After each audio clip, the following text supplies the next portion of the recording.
Many thanks for staying here on JoyNews desk. The tales of Ghanaians, mostly girls who travel to work abroad, has become very worrying. It has been a very worrying phenomenon. Often with the assistance of private employment agencies, a lot of females are trafficked to mostly the Arabian countries to work as domestic helps. Unfortunately, for some of these girls, their hosts or masters put them through endless instances of maltreatment. This includes physical and emotional abuses and even sometimes death. A lot of pity and disgust has been expressed by the general public following the release of some disturbing videos of some of these forms of abuses these girls are put through. A week ago, Ghana Missions Abroad gave 90-day ultimatum for all such persons working illegally in these countries to leave or have themselves to blame. As if that's not enough, others will still want to travel abroad for greener pastures. But why? I have with me in the studio Mr. Eric Pearson. He's a founder and director of Right to Be Free, and he's been doing some extensive work in human trafficking, and some of these cases coming up to share with us some of his findings and some possible answers. Mr. Pearson, you're welcome to JoyNews. Thank you very much. Well, we tried reaching the Labour Department on the issue only for them to tell us in the last minutes to write to the minister to give them clearance before they can contribute to the discussion. It's rather sad, isn't it? Anyway, let's first watch this video and then we can get talking with Mr. Pearson on the business for the day. Ghana free.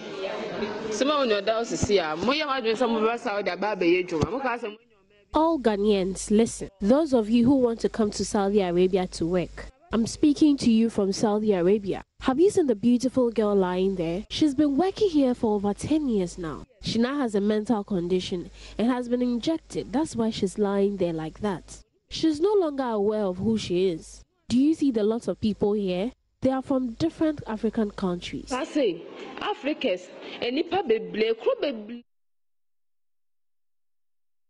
So that's a Ghanaian lady who actually put this video on social media, trying to create some awareness on what they go through, and that's specifically from Saudi Arabia. But Mr. Pearson, you've been working within this, space of human trafficking and human rights abuse for a very long time. What we just saw, how true is it? True or exaggerated? No, it's very true. Very, very true, because, migration itself is not bad. It's a good thing. And I believe that looking for a job abroad is not bad. It's a good thing. But the problem is that the way it's been done with this issue of this house help issue, that's where the problem is. So this thing, some of them are worse pictures than this, that you hear stories and that kind of thing. It's not only with Ghana, but it's most often like in the African countries, most African countries. Girls are taken to these countries with the hope of getting better job, better offer. But why we call it trafficking is because they are deceived into believing that where they are going is better than where they are. And they promise them things that are not really available. So it's true. True, not exaggerated. No, it's true. Is it more troubling? Is the situation more troubling than what we are seeing in this video? Oh yeah, this video just shows you some bit and bits of them. But actually, when you hear the stories or something, then when you bring them out of the situation and it's being to tell what happens to other people. I knew of a particular one girl that I knew her very well. But my mistake what I did was that I didn't do this outreach in their area. So she went and she has similar problems. I was in a meeting, she came to testify. I said, what are you doing here? I said, I went. So why did you tell me? I said, I didn't know you know about it. So it's reality, it happens. Interesting. But many of these girls, when they come out of the situation and they're spoken to, they claim they went there to seek greener pastures. Is that all you get from the people who have come out? Is it all about greener pastures? You see, people feel that there are no jobs available in the country. So people come and tell there's a job. You go around the corners. I also blame some of the media houses. They do advert job in China, job in Kuwait, job in UAE. Some of them paste some posters around the corners and say, we'll get this. And then go and meet these agents. They deal with them, discuss with them, and then they take them along. Most of them hope that they will get a better life. That's all. And I think that you and I believe that everybody in the village thinks that people in Accra are doing better. The same way everybody in Ghana, Accra, I think that somebody in UK, Dubai, and things are also doing better. So they wanted to go there and also experience some of the things. That's the main problem why most of them go. So it's Economic. all about green. It's all about greener pastures. Yes. It's not about wanting to see, how it is like living in a different country. Sometimes people want to travel. I just want to see how it is like. It's all economic. Yeah, if you want to see, you go there for a month and you come back. And you come back. But if you go there for 2 years contract, then it means that you're going there for something to make some money. Others are even doing some work in Ghana here, but they just want to go and get some more money to come and help and support the business they are doing. But because they are deceived, that's where the problem is. They are deceived into believing that what they're going to do there is best.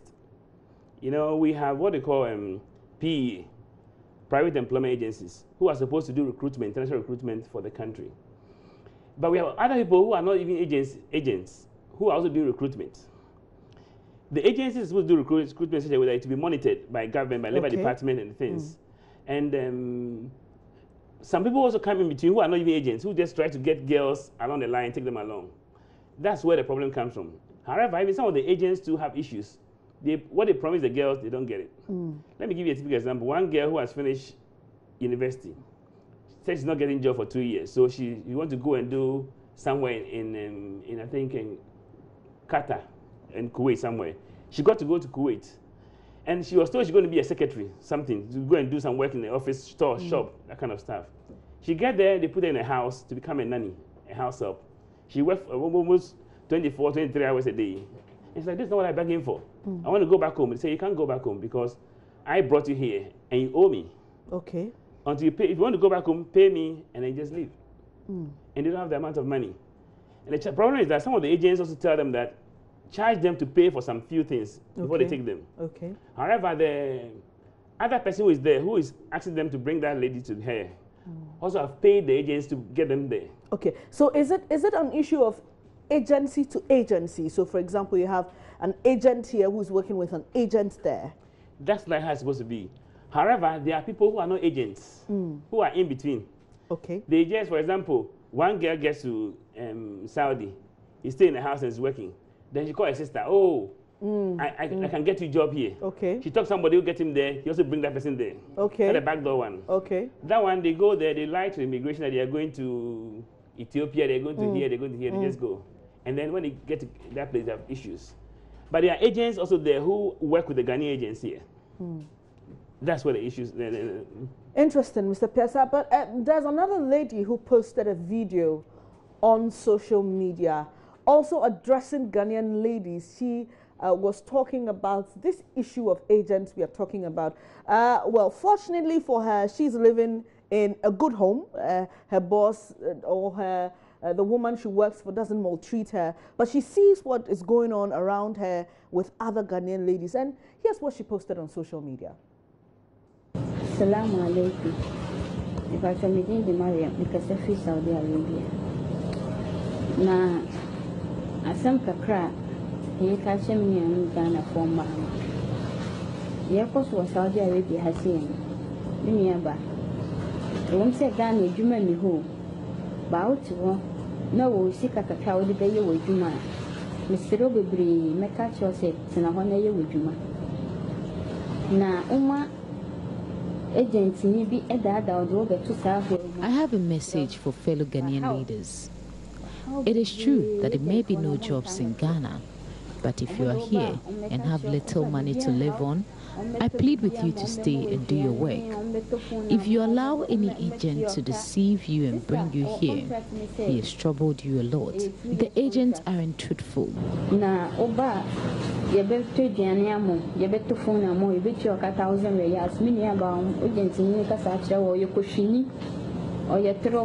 they bring you here, they will say nothing will worry you.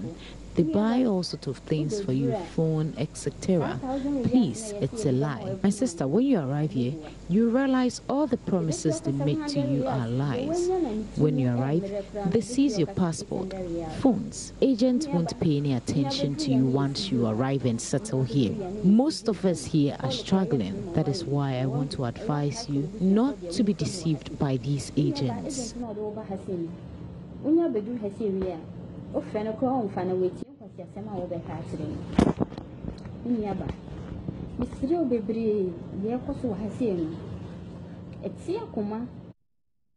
Well, so she gives her name as Myron, talking about this issue. Now, it's been coming up every now and then. We have issues. There was one time a lady, there was a gas explosion in the house she was working in. Her boss or the person she was working for didn't want to cater for her health bills. They had to take the Ghanaian mission there to take care of her. You've been working with the Labour Commission and different organizations in dealing with this matter. Are there any regulations in terms of how these girls are taken out and then how they are allowed into those countries? There are regulations in the labor law concerning what they call private employment agencies, what they should do, how they should go about it, and how should. But I think that those regulations are good, but there's supposed to be a lot of things to be done to strengthen those regulations. I've been recommending to government authority that there's a need for us to have what they call a task force, a committee. For example, if you go to the Philippines, they've been doing this labor migration for a long time. They are benefiting from it, the citizens are benefiting from it, the country is benefiting from it, because they've put systems in place to regulate these issues. But if we don't put system in place, we don't put what they call interagency cooperation together to work with labor to fight this thing, we'll do it all right, but it won't help us to achieve the results we're looking for. It's interesting sometimes. I just want to find out how our missions abroad, how they take some of these issues. Is it that it's difficult for them to rescue or trace or find some of these girls at all? Because I am pretty sure that if they put their ears to the ground or decide to work with the local authority there, they can figure out some of these places where Ghanaian ladies or African ladies are being maltreated and abused. What exactly is the problem? Why aren't they able to deal with this? Okay, you see, every Ghanaian, when you travel outside the country and you go to any country, the first thing you should do is to go to your embassy and register. When you do that, when something happens to you, you'll be accounted for. But if you don't do that, and when you get to the country, you don't even do that, the mission will never know that we have A, B, C, D Ghanaians here. They don't know. So once you don't know you are there, you don't know what you are doing there, they can account for you unless something happens. But Mr. Pierce, I mean, here's the case where this video has been put on social media. Yes, these girls came in, they got there, their passports may have been seized. The agents who took them in probably didn't make them aware that they have to go to the Ghanaian mission or the embassy to get registered. But working with intelligence is what I mean. So as a mission abroad, these people are being exploited, they're being abused. We have a responsibility to rescue them. And isn't that the case? Why is it difficult for them to work? Let me give you an example. Intelligence on the ground. I was in Lagos to do some work and went to the mission with some officials and was there. And we saw two Ghanaians who were there having a problem to come back, stranded. They have to come back home. Money to bring them back home is an issue. We, the guys, made them contribute some money and brought them back and give them money to pay for them, the mission to pay them back home. So at times, the missions may not have the money. I'm not defending for them. They don't have the money. And once they get the intelligence, at times even getting them to the what do you call it, to the mission is one thing. But getting them back home, the cost involved. Okay, but Mr. Pierce, our Human Trafficking Act 2005 states that we are supposed to have a human trafficking fund. I don't know if it extends to international levels, but we have a human trafficking fund. And so I'm just wondering why it should be difficult. Is it that monies are not being put into the fund? I think government should get committed to this, the topic you're talking about, human trafficking, because since the fund was established in 2005, the amount of money government put in the fund was 10,000 Ghana cedis. That's 100 million today. I heard that this new minister, they're going to put more funding into the thing, but there's no money in the fund. And when there's no money in the fund, even when you rescue a victim in Ghana, you have to look for your own money to take care of them. Even police people identify a victim. Some of them have to use their own money, take them to hospitals and clinics for whatever they need to do. So until, as a country, we begin to see this as an issue, nothing will happen.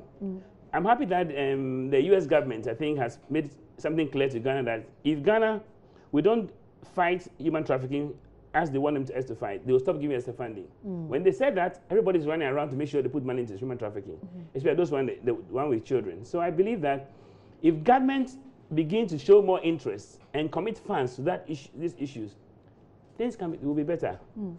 That's one aspect. The second aspect is that if we want to do this issue of labor migration, taking girls or people to other countries to work, then we need to do one thing, that there should be a bilateral agreement with any country that the girls are going to go. Once you do that, there are procedures involved. Once you take them to you have a bilateral agreement with, let's say, Jordan or Saudi Arabia or Kuwait, then it means that before the girls are even sent there, officials from this country will go there, inspect where they're going to work, inspect where you're going to serve them, and then they have what they call government to government. So when a Ghanaian girl is living here to work as house help at that place, government are involved. So they have what they call rights issues, protection issues are all involved in the contract. But because we don't have a bilateral agreement with these countries, when you take them there, for example, like Kuwait and the rest, they don't have domestic servant as one of their regulations under their laws. Okay. So that's it. Mr. Pearson, what about those who say, well, they've been hearing all the stories, they've been seeing all the videos, but still they go, so leave them to their fate? You know, it's true. I've been to some villages like in the Volta, in the Central, in the Volta, in the BA, and even the North, to have what they call information campaign. You go out there, we show videos and talk to them about this issue. Somebody will come and tell you, you see, well, it means that if you don't die, you gain some, you gain something. You know, one student from university told me, Eric, America or suicide. That's it. You know, so people have that, hey, that until I travel outside, I will not succeed.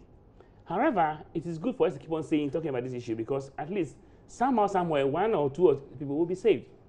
So we can't say that because the people still want to go, we will not do anything about it. We should do something about it as a country.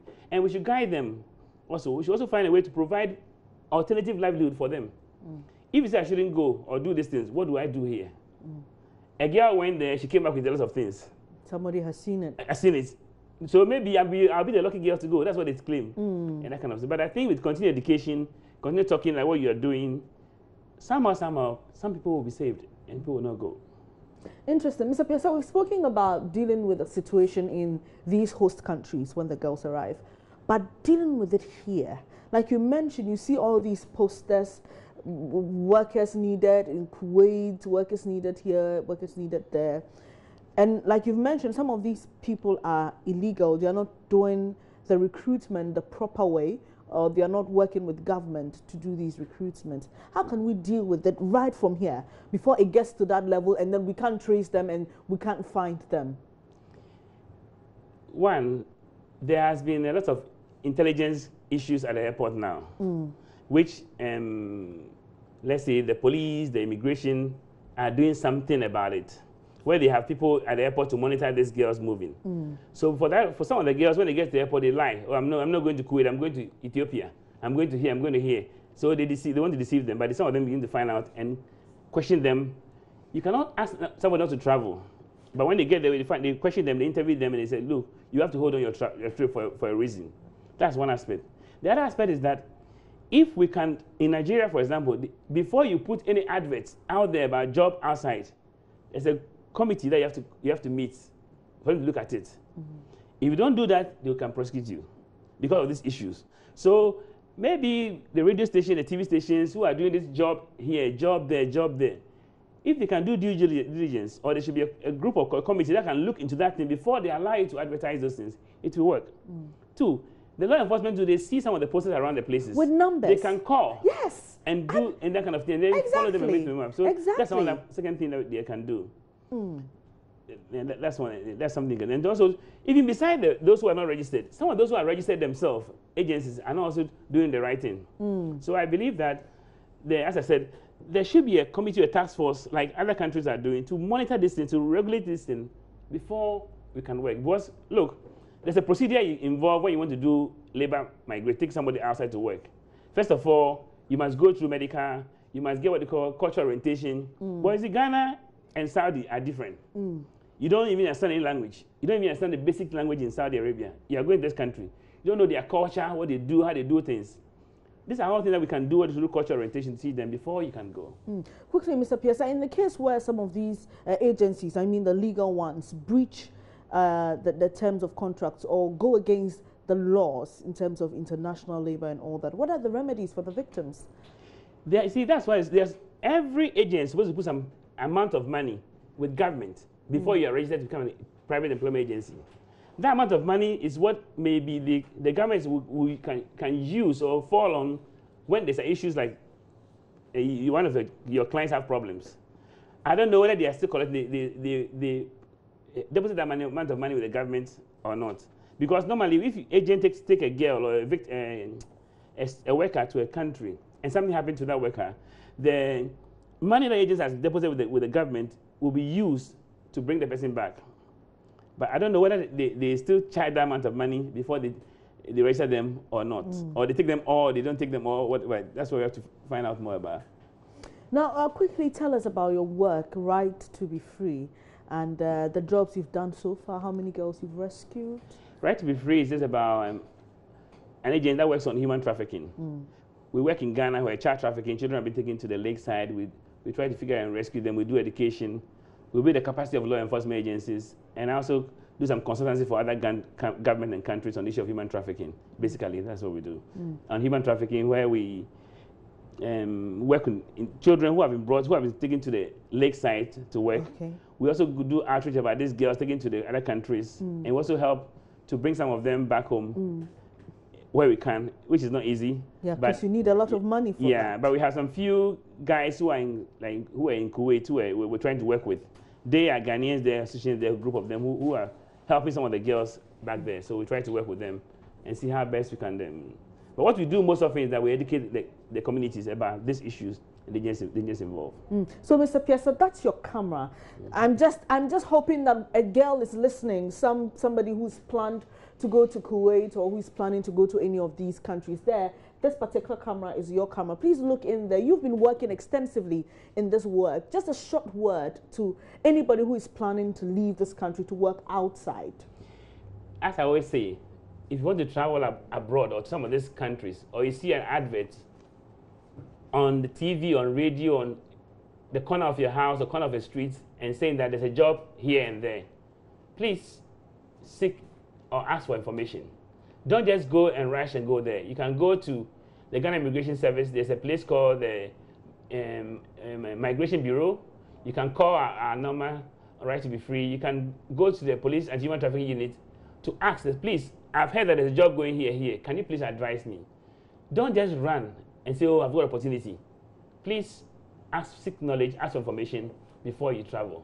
Thank you. Thank you too, Mr. Piesa. Thank you very much. Really good having this conversation with you. So there you have it, an advice from a man who's been working in this particular industry. Hopefully you would listen to his advice.